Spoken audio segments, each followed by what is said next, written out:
자, 마지막으로 김형모 경기대학교 김형모 교수님께서 시설 보호아동 인권과 권리적 관점에 미치는 영향에 대해서 좀 말씀을 해주실 것 같습니다. 김형모 교수님 발표 부탁드립니다. 예, 지금 소개받은 경기대학교 사회복지학과의 김형모 교수입니다. 화면 공유를 하면서 그 파워포인트 여러분 자료집에 있는 걸 가지고 제가 발표를 하도록 하겠습니다. 예, 화면 다 잘 보이시면 한번 동그라미 한번 쳐주시면 고맙겠습니다. 예, 제가 오늘 세 번째 발표의 주제로 잡은 것은 아까 우리 또 김효셉 원장님하고 오창정 대표님께서 아이들의 실제 낙인감, 어려움에 대해 말씀을 주셔서 저는 좀 보태서 추가해서 인권과 권리 측면에서 말씀을 드리고 제가 주어진 그 원고를 준비하는 동안 한번 고민해 본 개선 방안 두 가지 정도를 법에 대한 개선 방안을 말씀드리면서 마무리하고자 합니다. 그리고 제 경험에 그래요, 여러분. 저희가 다들 현장에서 계신 분 아시겠지만 법을 만들 때는 고려하지 못한 부분들이 있습니다. 그 부분들은 파악을 해서 법을 개정하면 되기 때문에 우리 또 오늘 참석하신 박상진 사무관님하고 또 우리 협회, 한국아동복지협회하고 아동조선그룹법 협의회에서 함께 노력해서 그런 부분들을 바꿔가면 된다고 생각합니다. 언론 보도 하나 우리 두 분 또 원장님 대표님 말씀하셨지만 언론 보도 하나 제가 찾아보니까 이런 얘기가 있습니다. 보육시설 차량 표지판 의무화, 특히 언론 보도는 아까 우리 오창문 대표님 말씀하신 동승자보다는 이런 표지를 만드는 거에 대한 언론 보도가 좀 있습니다. 이런 제목이 바로 있었어요. 상처받은 아이들 또 울리나. 배려 없는 개정 도로교통법, 이게 배려보다는 고려하지 못한 부분입니다. 지금부터 고려하면 됩니다. 그래서 특히 아까 우리 김효선 원장님 말씀하신 중고등학생들이 특히 걱정이 된다. 주변의 시선 의식해서 탑승을 거부하고 있고 아까 말씀하신 것처럼 굉장히 우리 오창근 대표님 말씀하신 부분이 공감이 되는 부분이 그룹홈 같은 경우에 집 근처에 차를 세우는 것만 하더라도 그룹홈이 노출돼 버립니다. 그런 면에서 보호아동 낙인감 반발이 우려된다. 기사를 다 소개하지는 않겠습니다. 제가 그런 생각을 합니다. 내가 만약에 우리 아동복지시설 그룹홈의 아동이라면 이걸 원할까 원하지 않을까. 안전 중요한 거는 아무도 부인하지 않을 것 같아요. 안전 중요합니다. 그런데 중요한 것은 우리 아이들이 우리 여러분들이 아동이라고 가정하면은 이용하기 싫다면 그런 거에 대한 법 개정은 반드시 필요하다는 말씀을 드릴 수 있을 것 같습니다. 언론 보도는 제가 자세히 소개하지는 않도록 하겠습니다. 아까 우리 몇 번 말씀해 주셨는데 도로교통법 지금 2021년 5월 13일에 시행된 법입니다. 법 1절을 같이 보면 좋을 것 같아요. 이게 왜 만들어졌냐? 왜냐하면 이 법은 도로에서 일어나는 교통상의 모든 위험과 장애를 방지하고 제거하여 안전하고 무난한 교통을 확보하는 목적으로 한다. 이거는 100% 동감할 것 같아요. 그렇지만 추가적인 법에서 고려하지 못한 부분을 파악해서 개정하는 건 필요하죠. 제2조에 어린이 통학 차량 이렇게 되어 있습니다. 어린이를 교육 대상으로 하는 시설에서 어린이의 통학 등에 이용되는 자동차와 여객 자동차 운송 사업의 한정 면허를 받아 어린이를 여객 대상으로 하여 운행되는 운송 사업별 자동차를 말한다. 13세 미만이 줘야 돼요. 우리 그룹홈하고 아동복지시설은 섞여 있잖아요. 그런 아까 우리 오창 대표님 말씀하신 여러 가지 명수 같은 거, 연령대 부분도 고려할 필요가 있고요. 추가된 부분이 마예요, 사실은. 마에서 아동복지법에 따른 아동복지시설이 추가되었습니다. 그러면서 이런 여러 가지 지금 논의가 좀 필요한 부분이 있고요. 뒤에 이런 게 있습니다. 여러분 잘 같이 화면을 보시면요. 아동보호 전문기관은 제외한다. 아동복지법 제52조에 아동복지 종류가 쫙 나오거든요. 아동보호 전문기관이 있어요. 법이 만들 때 이미 고려한 겁니다. 아동보호 전문기관은 제외한다. 왜 뺐을까요? 그 이유가 오늘 논의하는 그 주제입니다. 아동보호 전문기관이라고 있는데 거기다가 표시판을 넣는 순간 아이들 노출되잖아요. 동일한 겁니다. 아동복지 시설 이용 아동들이 여러 가지 낙인감이나 노출감으로 어렵다 그러면 이거를 빼면 되는 겁니다. 제가 일환으로 뒤에 말씀드리겠지만 말을 삭제해버리면 됩니다. 그러면 지금 말씀하신 거 그렇게 하면 될 거 아니에요. 말을 삭제해버리면 시설에서 원하면 하면 돼요. 원하지 않으면 안 하면 되는 겁니다. 그렇게 해서 여러분 나에 대한 부분이 중요하다는 말씀을 드릴 수 있을 것 같습니다. 그 다음에 52조의 제3항의 지금 표지 부분, 어린이 통학버스로 사용할 수 있는 자동차는 한정한다고. 그 다음에 이 부분입니다. 이 경우 그 자동차는 도색, 표지, 이 부분이에요. 보험가입, 소유관계 등 요건을 갖춰야 된다. 우리가 안전 되게 중요하기 때문에 모든 아동복지 시설에서 보험가입과 소유관계를 하고 싶지 않은 데는 없을 것 같아요. 도색 표지에 대한 부분입니다. 이거를 선택으로 두면 되지 않냐 제안의 말씀을 드리고요. 시행령에서 연결되는 부분인데 31조의 2항이 나옵니다. 어린이 통학버스 앞면 우측 상단과 뒷면 창유리 중앙 하단에 보기 쉬운 곳에 어린이 보호 표지를 부착할 것. 아까 우리 김현세 원장님 말씀하셨어요. 내가 중학교 고등학생인데 어린이 아니거든요. 그걸 타야 돼요. 저라면 타기 싫을 것 같아요. 뒤에 말씀드리겠지만 이게 사실 이 아이디어를 얻은 게 법을 만들 때 국회의원분들이 미국이나 외국의 스쿨버스예요. 통학버스입니다. 거기는 스쿨버스라고 써있지 차일드버스라고 안 돼 있습니다. 그 부분을 다시 한번 말씀을 드리고요. 미국에 제가 윤경영도 공부하며 생활했기 때문에 미국에 대한 것들을 좀 말씀을 드릴게요. 보시면 이런 다른 것들도 중요해요. 빠진 부분들. 제가 몇 가지 소개했습니다. 예를 들어서 미국은 연방정부에서 여러 가지 것도 있지만 주정부에서 몇 개의 주에서 좌석 벨트를 성인 위주잖아요. 이런 것을 좀 정말 스쿨버스들은 3단으로 만들어서 아이들 탈 수 있도록. 그 다음에 두 번째, 스쿨버스 안에 단속 카메라 설치하는 부분, 스쿨버스 운전자 교육을 강화하는 부분. 여기서 중요한 부분이 표지를 강조하지는 않습니다. 그 다음 제가 이 미국의 도로안전 프로그램 가이드라인을 보면은 같이 위를 봐주시면 좋을 것 같습니다. 스쿨버스의 식별을 위해서 스쿨버스라는 표지를 부착한 거. 이건 왜냐하면 다른 승용차를 위한 거예요. 노란색으로 되어 있고 스쿨버스라고 되어 있고 차일드버스라고 안 되어 있습니다. 그 다음에 더 중요한 부분들. 차체는 노란색으로 하고 스쿨버스에 승하차 보호기, 전면기, 소화기 등을 장치하도록. 이런 부분들이 이번에 법 개정할 때 같이 들어가줘야 됩니다. 그러니까 표지가 중요한 게 아니라 안전장치가 더 중요하죠. 두 번째 봐주시면 근데 이거는 교육이 들어가야 되는 부분인데 이거 제가 미국에 생활하면서 굉장히 좋은 정책을 생각합니다. 보시면 학생들의 승하차를 위해서 스쿨버스가 스탑 사인을 펴면 도로에 쓰잖아요. 주변 차량이 정지가 돼야 돼요. 우리나라 하나요? 더 빨리 옆으로 지나가 버리죠. 이런 게 법에 들어가야 됩니다. 그리고 아이들 교육할 때 앞으로 가게 해요. 뒤로 가지 않도록. 이런 부분들. 그러니까 이 법을 개정할 때 저희가 오늘 제안하고 협회에서 노력하실 그 조항들 플러스 이런 것들이 더 아동의 안전에 들어가면 좋겠다는 말씀을 드리겠습니다. 보호대상 아동에 대한 부분, 왜냐하면 이 부분이 한두 명의 문제가 아니라는 것을 강조하고 싶어서 제가 2020년 통계를 좀 잡아놨습니다.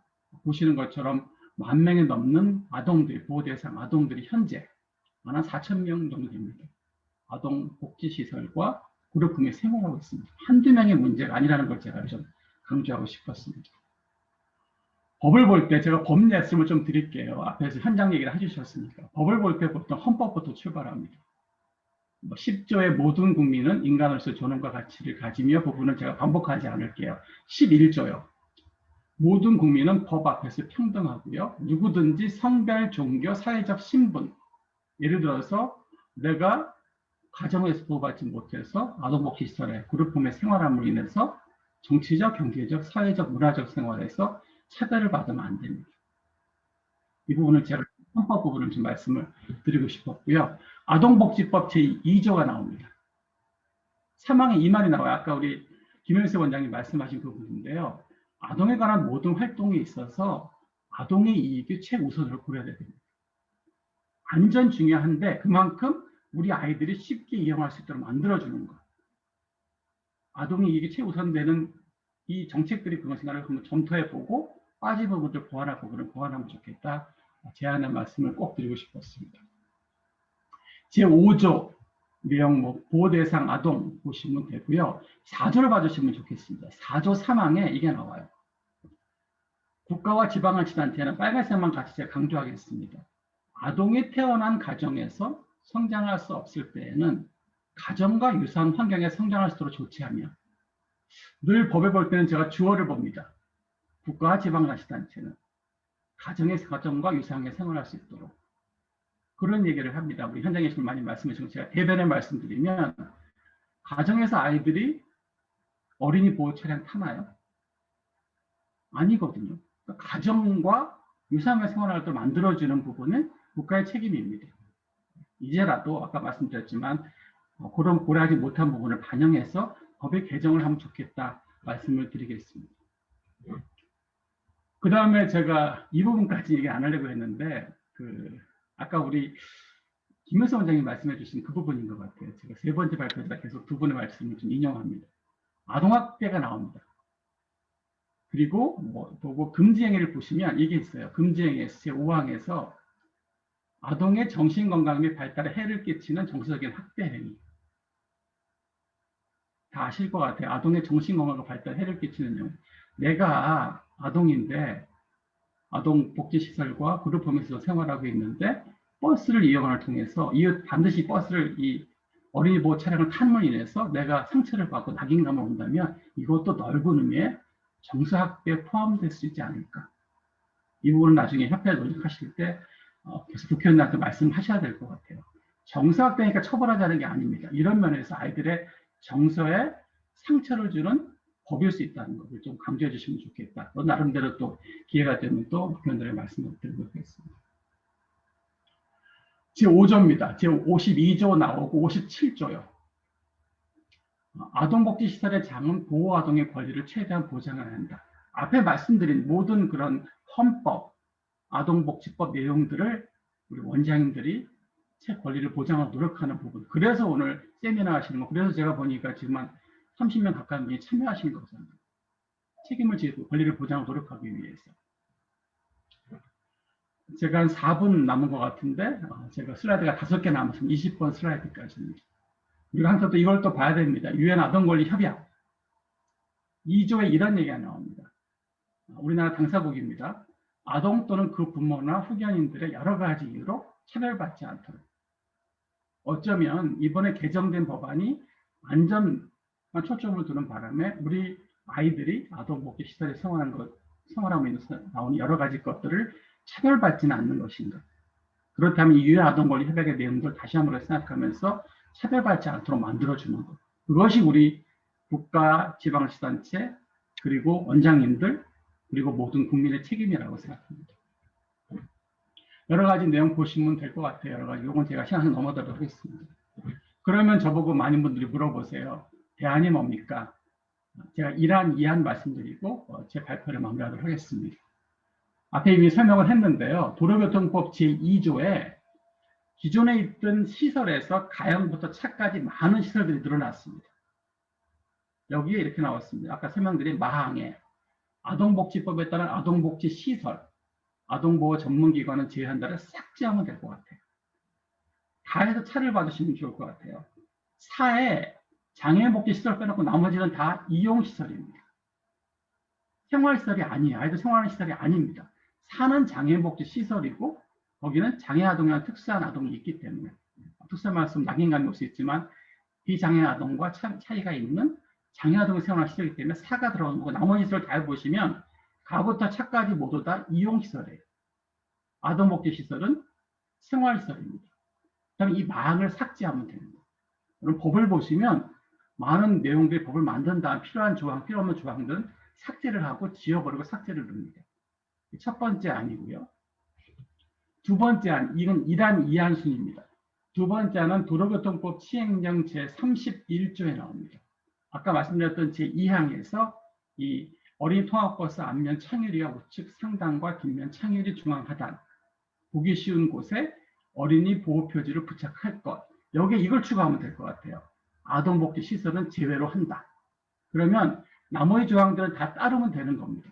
그리고 아동복지를 제외한다는 이 문구가 추가되게 되면 시행령은 대통령이 제정하는 겁니다. 이 법에 이 추가만 들어가게 되면 나머지 것들은 다 안전을 해서 하고 이 부분만 굳이 안 해도 되는 원하는 시설에서는 하면 되는 것입니다. 그래서 1안, 2안을 1안이 가장 바람직한 거가 안 되면 2안으로 이렇게 순서가 있다는 말씀을 드리겠습니다. 마지막 결론을 보면서 그냥 마무리하도록 하겠습니다. 음, 늘 말씀인데 우리나라에 14,000명의 보호대상 아동이 있습니다. 누구도 부인하지 않는 것이 가정의 보호자가 책임이 있는데 여러 가지 이유로 양육하지 못하는 경우에 국가와 지방자치단체가 아동복 시설과 함께 보호하고 있는 것입니다. 앞에 말씀드렸던 차별금지, 한 번만 더 말씀을 드릴게요. 아동복지법 제2조에 명시하고 있습니다. 아동에 관한 모든 활동에 있어서 아동의 이익이 최우선 고려돼야 한다. 그래서 제가 제안드린 것처럼 도로교통법 제2조 23항의 삭제, 아동복지 시설을 삭제하거나 또는 도로교통법 시행령 제31조의 개정을 통하여 아동복지 시설은 제외로 한다는 말을 추가를 통해서 모두가 바라는 것 같아요. 아동복지 시설의 모든 아동들이 행복하고 안전하게 자라날 수 있도록 우리 모두 함께 아동의 복지를 보장하면 좋겠습니다. 이상으로 발표를 마치겠습니다. 고맙습니다. 네, 교수님 발표 감사드립니다. 법적으로 어떤 부분이 문제가 되고 있는지 좀 꼼꼼히 짚어주신 것 같고요. 그래서 거기에 대한 개정의 필요성까지 말씀을 해주신 것 같고, 미국 사례를 같이 좀 제시를 해주셔가지고 이해를 하기가 좀 쉽게 이렇게 도움을 주신 것 같습니다. 사실 저도 얘기를 좀 듣다 보니까 법적으로 규정하는 부분이 있어가지고 이용시설하고 생활시설 좀 구분하는 게 필요하지 않을까라는 생각이 들긴 하는데요. 그러니까 외국 같은 경우에도 김명 교수님 말씀해 주셨지만 학교 스쿨버스라는 게 이제 일반적으로 다 보편화되어 있고 학교가 이제 이용시설 형태고 이용시설에서 차량을 보내서 대상 아동들 혹은 어린이들을 이제 실어오는 형태가 통합버스 개념이잖아요. 그래서 지금 이제 뭐 복지관이라든지 사회복지시설 같은 경우에 이용시설인 경우에는 당연히 이용기관에서 차량 운영을 해서 필요한 그 이용자들을 이렇게 데려오면 되는 거고 사실 이용기관 중심으로 이러한 법 규정이 좀 적용되는 게 맞지 않을까라는 생각이 좀 저 개인적으로 좀 들고요. 지금 이제 생활실 같은 경우에 이제 아이들을 보내는 부분이라서 사실은 이용시설에서 차량을 다 보내주면은 굳이 생활시설에서 이런 고민을 하지 않아도 되지 않을까라는 생각이 좀 들고요. 그렇다면은 생활시설 같은 경우에는 이런 법정에 좀 제외되는 것도 우리가 고려해 봐야 되지 않을까. 그게 아마 김형우 교수님 말씀해 주신 내용인 것 같습니다.